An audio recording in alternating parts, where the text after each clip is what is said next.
Managing with fairness. The brain response to fair treatment. In a now famous brain study exploring fair and unfair treatment, UCLA scientists viewed participant brains while being asked to share money with another person in different ways. Some offers were fair, like getting $5 out of $10, but others seemed unfair, like being offered $5 out of $23. The study found that when offered an unfair deal, brain circuitry associated with disgust was activated. But when offered a fair deal, participant brains reacted like they'd won money or were eating chocolate.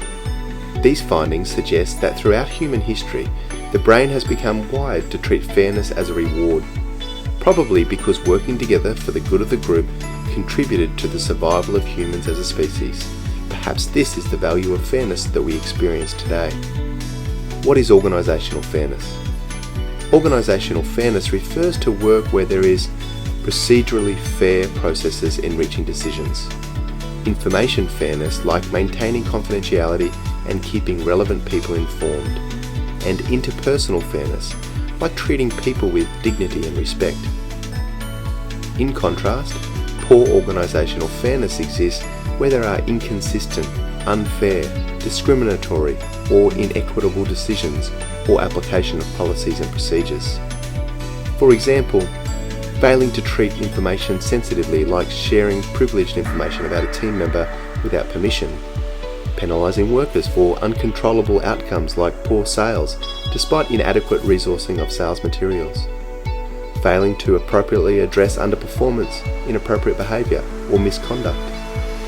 For example, procedural injustice for workers accused of harassment, and allocating work in a discriminatory manner. Understanding interacting factors.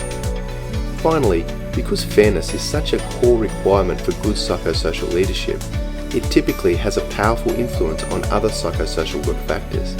For example, your success in behaving fairly as a direct leader will influence more global social work factors, like your team members' perceived organisational care and manager support.